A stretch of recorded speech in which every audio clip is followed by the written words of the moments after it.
There's a good chance you've never heard the name Jim McLaren, but he's been able to influence the lives of millions of people around the world. A friend of ours was a 300-pound offensive lineman at Yale, and back in 1985, he was taking acting classes in New York City, going to class on his motorcycle when he got hit by a New York City bus, thrown 90 feet in the air, dead on arrival, loses his leg below the knee, a lot of internal injuries, but he lives.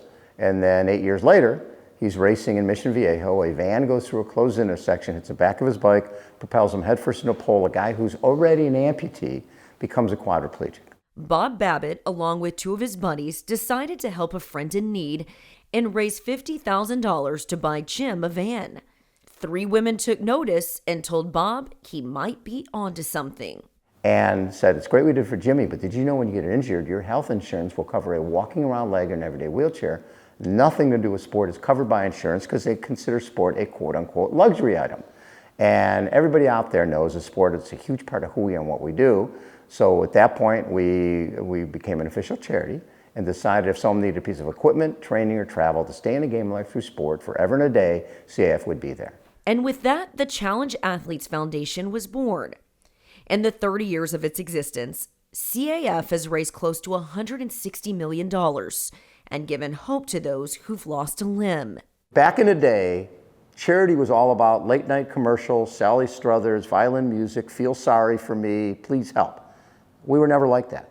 And I wanted our athletes, and we wanted our athletes to be powerful. We didn't want them to be pathetic. We didn't want them to be looked down upon. We wanted our athletes to be, to be more than. Back when I first started, disability was often looked at as a bad thing, as a pity story. Now it's empowerment. It's showing others, even without disabilities, that we may do things differently, but that's okay because being different is what makes us who we are. And having these role models, every time we were working with an athlete, Rudy understood from the very beginning.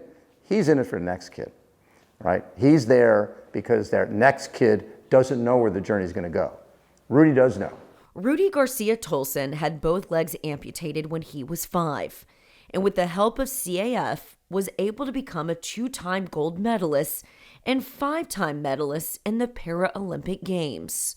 But Rudy is just one of CAF's many success stories. If we were a nation in the Paralympics, at the last Winter Paralympics, we would have been 6th in the medal count, right?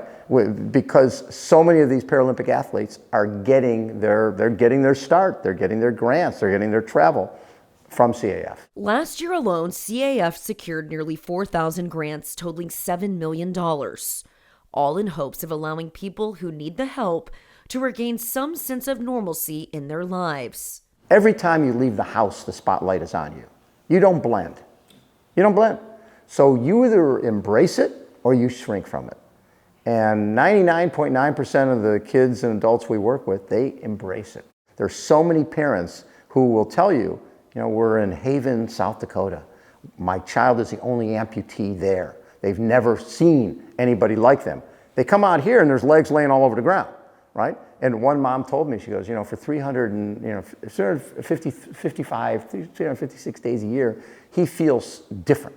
He feels that he's alone. And he comes out here and feels like he's like everybody else. Which is one of the core values of CAF, giving everyone a sense of worth beyond the pools, tracks, or fields. Very few people are working here because of the money. We have a lot of people here who had jobs with Sony or Petco. They had great jobs other places that were jobs. This is a mission. This is something that is your legacy, and you will take it with you forever.